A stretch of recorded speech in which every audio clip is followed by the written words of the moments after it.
시간이 많이 흘렀습니다. 최순실 씨 결국 재판정에 서게 됐습니다. 오늘 첫 재판 열렸고 그가 나왔습니다. 그런데 퇴장할 때는요, 방청석을 노려봤다는데 과연 어떻게 된 것인지 잠시 후에 설명 좀 드리겠습니다. 자, 이번에는요, 특별검사 청와대 관련해서 압수수색하겠다 했는데 그동안 청와대가 거부했었죠. 절대 물러서지 않겠다 그랬습니다. 핀리스로 집어들듯이 정교하게 압수수색 청와대를 상대로 하겠다고 말했습니다. 자, 오늘 오후 2시 지나서부터 시작된 오늘 법원에서의 첫 공판 관련된 내용 정리해 보겠습니다. 자, 황순욱 차장, 진장면이죠? 네, 지금 호송차에서 내리는 최순실 씨의 모습입니다. 달라진 게 두 가지가 있습니다. 지금 첫 번째로 확 느끼실 텐데요. 일상복을 입고 화면에 등장했던 모습과는 다르게 오늘은 흰색 겨울용 수의를 입고 얼굴에는 마스크를 여전히 했습니다만 복장이 달라졌습니다. 그리고 이 앞으로 이 뒤에 잠깐 말씀을 드리겠지만 태도가 또 달라졌습니다. 지난 10월에 첫 입국을 했을 때 언론의 모습을 드러났을 때 있습니다. 울먹이면서 죽을 죄를 졌다라고 말을 했었는데요. 오늘 법정에서의 태도는 조금 달랐습니다. 그런데요, 보통 이런 장면 저희 TV를 통해 절대 볼 수 없는데요. 지금 이제 최순실 씨 앉았고 왼쪽에 이경재 변호사 모습 보입니다. 양정혜 변호사님. 평소에 이런 거 공개 안 하잖아요. 공개 안 하죠. 재판 자체는 공개를 하지만 TV 중계는 공개하지 않았는데 오늘 네. 재판부에서 이례적으로 워낙 국민들의 관심이 집중된 사안인 만큼 본격적으로 개정을 하기 전에 1분 30초가량에 걸쳐서 지금 보시고 있는 장면, 즉 네. 최순실의 법정에 들어서서 자리에 앉아서 인사를 하라고 그 판사들이 들어와서 이제 재판을 시작합니다라고 하기 전까지는 저렇게 TV 중계를 허용을 했습니다. 아, 그러니까 정식 재판 시작하기 전까지 네, 모습만 영상을 통해 공개를 한 거군요. 그런데 저렇게 고개를 숙이고 들어왔습니다. 지금 화면에 보신 것처럼 쭉 숙이고 있는데 나갈 때는 좀 표정이 달랐다는데, 자, 이제 이 장면은 저희 카메라가 나온 상태이기 때문에 저희가 사파를 그려봤습니다만 이게 어떻게 된 겁니까? 네, 그러니까 현장에서 취재를 했던 이제 기자들의 증언인데요. 네. 들어갈 때는 고개를 숙이고 들어갔는데 지난 네. 10월에 죽을 죄를 졌습니다. 울먹이던 태도와는 정반대의 다른 모습이었습니다. 그러니까 퇴장을 하면서 방청객에 있는 사람들을 째려보는 듯한 그런 표정으로 재판장을 나갔다, 이렇게 확인이 됐습니다. 그러니까 오늘 방청석에는요, 국민들의 관심을 좀 반영이 된 듯 방청석의 네. 입장권이 경쟁률이 2.7대 1이었거든요. 네. 그만큼 이제 국민적인 관심사가 되고 있고 그랬는데 그 방청석 쪽을 이용해서 짜려보는 모습이 최근까지 화면에 노출됐던 모습과는 정반대의 모습이다, 그렇게 알려지고 있습니다. 자, 지금 보시는 것처럼 이제 방청권을 추첨하는 추첨하는 장면이군요. 네. 자, 417호 대법정, 전두환 전 대통령, 노태우 전 대통령이 섰던 그 법정인데 그 넓은 공간, 그 현장을 지켜보기 위해서 많은 분이 원했기 때문에 저렇게 추첨하는 상황까지 있었습니다. 네. 네. 사실 오늘은 재판 준비 기일이기 때문에 준비 기일에는 뭐 사건의 쟁점, 그리고 또 입증 계획, 뭐 이런 재판 절차를 의논하는 자리입니다. 그래서 사실 오늘 최순실 씨가 본인이 나오기 싫다라고 하면은 나오지 않아도 되는 자리이긴 한데 직접 나와서 본인의 입장과 변명, 그리고 좀 억울함을 호소하기 위한 그런 의도가 좀 있지 않냐, 이런 분석을 할 수 있을 것 같습니다. 자, 재판이 시작된 이후로는 카메라가 빠졌고 현장에 있는 사람만 지켜볼 수 있었습니다. 자, 채널A 사회부의 배준우 기자가 현장에서 가까이에서 최순실 씨를 지켜봤습니다. 그가 법정에서 지켜본 최순실 씨, 이렇게 묘사할 수 있겠습니다. 처럼 위축된다기보다는 준비된 답변대로 당당하게 혐의를 부인하고 검찰이 강압 수사를 해서 일부 좀 그렇게 진솔한 부분이 있다, 이렇게 어필하는 거 보면 약간 여유가 있어 보이는 그런 태도였어요. 처음에 들어올 때는 약간 쭈뼛쭈뼛했는데 나갈 때는 거기 법정에 있었던 취재기자들 공통된 반응이 왜 이렇게 우리 훑어보고 나가냐, 그런 좀 공통된 반응이 있었거든요. 그래서 들어올 때랑 다르게 나갈 때는 좀 여유를 되찾아서 원래 자기 모습대로 방청석을 이렇게 한참을 보다가 나갔어요.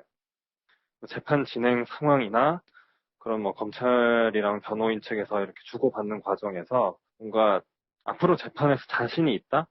약간 그런 쪽으로 피고인 스스로 생각을 하지 않았나, 좀 그런 생각이 들더라고요. 나가면서 쭉 훑어보면서 나가더라고요. 예. 자, 그렇다면 이제 최순실 씨 법정에서 재판부 앞에 뭐라고 얘기했는지 여기 정리를 했군요. 그러니까 처음에 많은 분들이 귀국할 때도 기억을 하고 법정에 네. 처음에 검찰에 처음 출두를 할 때도 죄송하다고 했다는 거는 많이 기억을 하고 있을 텐데요. 오늘 재판장에서는 사실은 다 부인을 했습니다. 네. 원래는 자기가 잘못한 부분이 있으면 어떤 벌이든지 받겠다 하고 들어왔는데 들어와서부터 굉장히 많은 취재를 검찰로부터 수사를 받다 네. 보니까 사실은 자기 죄가 아닌 부분들조차도 자기 죄인 것처럼 인정했던 부분이 있고 변호인의 도움을 받고 나서 보니까 이게 내가 잘못한 부분이 있었던 게 아니다. 그래서 결론은 공소사실에 대해서는 전부 인정하지 않는다는 쪽으로 일단 모두 부인하는 것으로 최순실의 말은 정리가 됐습니다. 아니 이걸 다 부인했다고요? 그러니까 공소사실이 지금 8개의 혐의가 있는데 전부 다 일단 가장 중요한 부분은요. 대통령과 공모를 한 부분들이 전부 다 성립할 수 없기 때문에 자신의 직권남용한 부분이 없었다라는 것이고요. 네. 그 밖에 증거인멸을 교사를 냈다거나 이런 부분들도 사기, 미수 이런 부분들도 변호인의 조력을 받아서 나온 판단이긴 합니다만 혐의 사실은 다 부인을 했고 전부 대부분 대통령의 책임 쪽으로 미뤘습니다.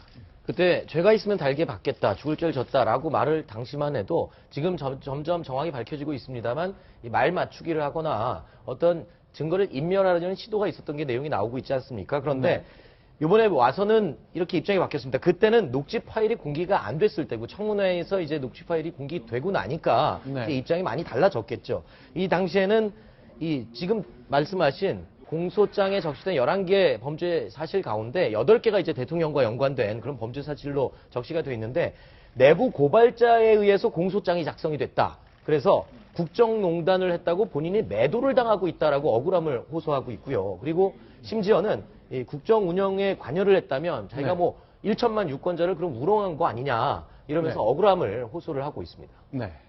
인간의 어떤 심리가 말입니다. 자기가 원치 않는 어떤 그런 위기 같은 게 오면은 처음에 보이는 저거가 부정입니다. 네. 난 아닙니다. 그 다음에 조금 있다가는 분노가 일어납니다. 네. 왜 나지?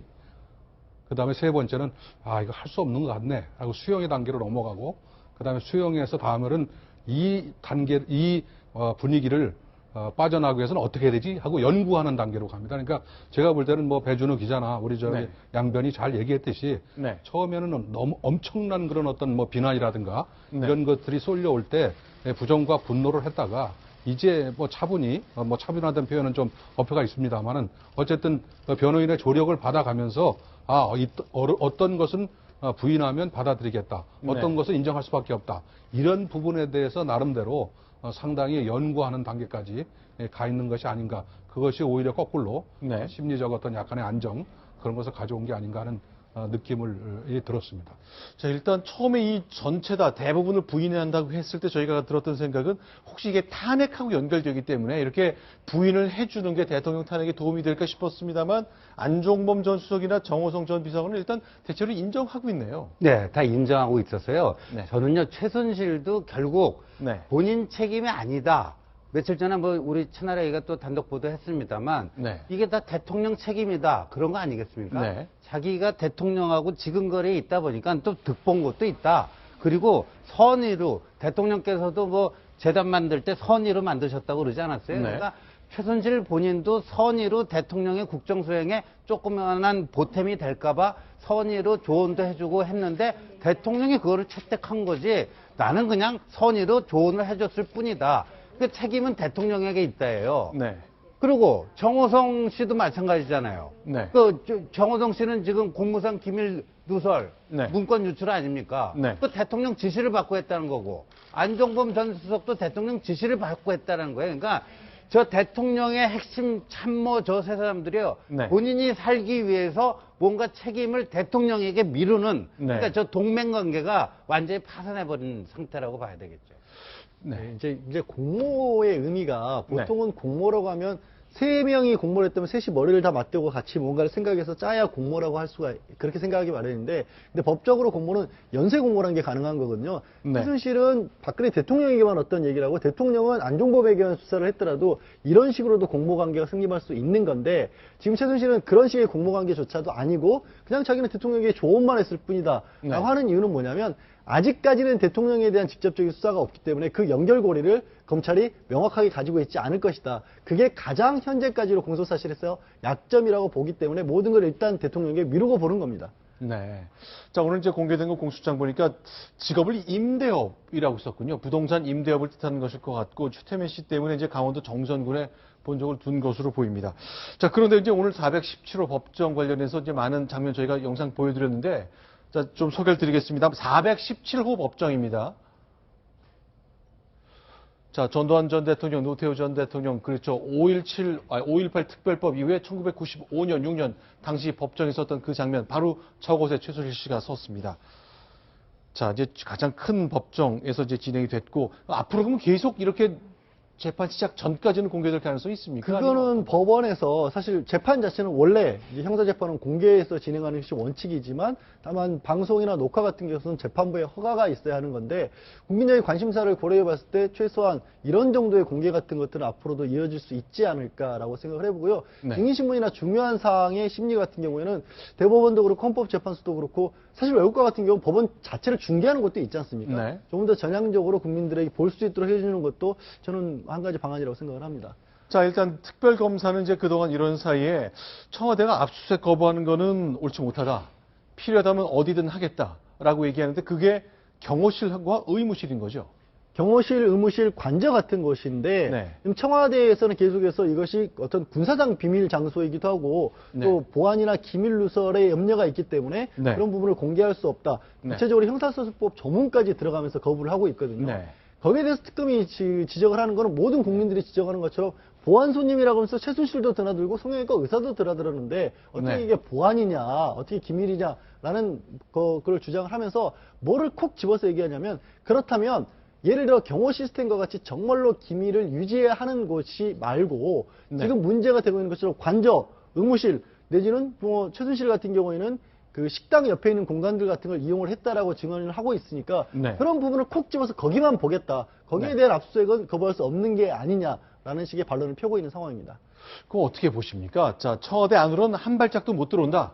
이게 전례가 될 수 있다. 경호실은 그렇게 설명하고 있는 뭐 거죠. 그런 거죠. 그러니까 이제 청와대 전체, 청와대 네. 경내 전체가 압수수색을 거부해도 될. 그러니까 아까 형사소송법 110조, 111조, 또 국가안보라든가 네. 무슨 직무상 그 기밀 유지를 해야 되는데 저쪽 압수수색 당하면은 그게 어겨진다. 네. 그러니까 이제까지는요 청와대 경내 전체를 압수수색을 거부해오는 입장이었는데, 네. 그러니까 이번에 특검에서 말이에요. 네. 그러니까 그거를 아주 세밀한 법리 검토를 한 겁니다. 네, 네. 그러니까 그 국가안보상 그 압수수색을 거부할 수 있는 곳이 있고 아닌 곳이 있다. 네. 청와대 내에 구체적인 어떤 지점 포인트를 정해서 거기가 과연 이거 압수수색을 거부할 수 있는 건지 아닌 건지, 네. 그러니까 이제 나름대로 압수수색이 가능한 곳을 특정을 한 것 같아요. 청와대 내 특정 포인트, 거기는 충분히 압수수색이 가능하다. 이런 식으로 이제 압수수색을 강행할 그런 작전을 특검에서 세운 것 같습니다. 네. 이 문제는 뭐 누구나 다 예상할 수 있는 건데 결국은 특검이 원하는 지역보다는 좀 좁은 네. 범위 내에서 청와대가 용인을 할 수밖에 없는 그런 쪽으로 저는 결론이 날 거라고 봅니다. 왜냐하면 특검 입장에서는 지금까지 그 특수본부에서 저 경찰에서 하지를 네. 못한 것을 플러스 알파를 해야지만이 되는 그런 입장에 있고 또 국민들의 생각도 그렇지 않습니까? 네. 예를 들어서 지난번 대통령이 그 수사도 받지도 않고 그 다음에 압수수색마저 거부한 마당에 네. 특검이 칼을 쥐었는데 청와대 내 어떠한 한 부분도 압수수색을 하지 않고 수사를 마무리 짓는다는 건 제가 볼 때는 있을 수 없기 때문에 제가 볼 때는 아마 결국은 합의하에 어떤 특정 부분, 특정 장소에서 이루어질 것으로 그게 또 순리가 아닌가 그런 생각을 해봅니다. 우리가 그동안 이제 청와대에서 갖고 있던 생각이라는 것이 이제 가장 권력이 막강한 곳, 그러니 그런 데서 거부하는 건 대체로 검찰이나 우리 국민들도 넘어가는 듯한 인상이 좀 있었습니다만, 글쎄 이번에 많은 것이 깨져갑니다만 청와대가 이런 상황까지 몰렸는데 우리는 안 돼라는 것 요구했을 때 과연 특별검사가 수용을 해야 되는지에 관련해서 정말 생각할 시점이 된 것 예, 같습니다. 지난번에 검찰에서 들어갔을 때 막았잖아요. 막으면서 그 연풍문인가요? 청와대 그 출입구죠. 네. 거기에서 검찰이 대기하고 있으면서 이러한 서류와 뭐가 필요하다. 그러니까 그거를 그럼 여기서 대기하고 있어라 하면서 네. 갖다 준 거 아닙니까? 네. 그럼 그게 압수수색입니까? 아니면 뭐 임의 제출입니까? 네. 그거를 압수수색은요, 강제성이 있어야지 그게 압수수색이라고 하는 그 개념 자체가 성립이 되는 거 아니겠습니까? 네. 근데 저는요, 순리로 보면 지금 우리 심기선 대기자님 말씀하신 것처럼 그렇게 가야 되는데, 이 박근혜 청와대는 그럴 것 같지가 않아요. 제 감으로는 네. 또 거부할 것 같고, 그 연평문에 있어라. 당신들 필요로 하는 서류가 뭐냐? 우리가 그러면 가서 그 찾아다 줄게. 여기 대기하고 있어라. 이런 식으로 나올 가능성이 저는 오히려 더 높아 보여요. 저는 네. 뭐 초창기에 그럴 가능성도 있는데 그러면 특검은 그걸 거부할 겁니다. 특검 수사를 거부하는 특검은 거다. 예를 들어서 그런 식으로는 받지 않겠다고 해서 시간이 흐르면 그 시간은 제가 볼 때는 특검 편에 있는 것이 맞고 지난번에 국정조사팀도 갔다가 못 나오면서 결국은 하지 못하고 나오면서 그때 누군가요? 어떤 국회의원 한 말이 네. 역시 최순실을 데려오지 않으니까 네. 들어갈 수가 없다 이런 표현을 썼는데 지금 사실은 뭐 이런 말씀드려서 좀 그렇습니다만 네. 청와대가 지금 뭐 특검을 뭐 거부하고 압수수색을 그럴 만한 입장에 저는 있지 않다고 봅니다. 제가 볼 때는. 알겠습니다. 그동안 이제 압수수색이 안 되는 경우가 더러 있었습니다. 가령 민주노동당, 통합진보당 관련해서 검찰이 수사할 때 다 물리력으로 막았었거든요. 자, 그러나 이제 검찰이 당당하다면 사실은 그런 경우에 자신 있고 그동안 정치적인 중립을 잘 지켜왔다면 못할 이유가 없는 겁니다. 그러나 이 경우는 과연 어떻게 될 것인지 특검도 그리고 청와대도 중대한 기로에 서 있고 온 국민이 과연 압수수색이 문이 열릴지 지켜보고 있습니다. 관련된 사실까지 정리해봤습니다.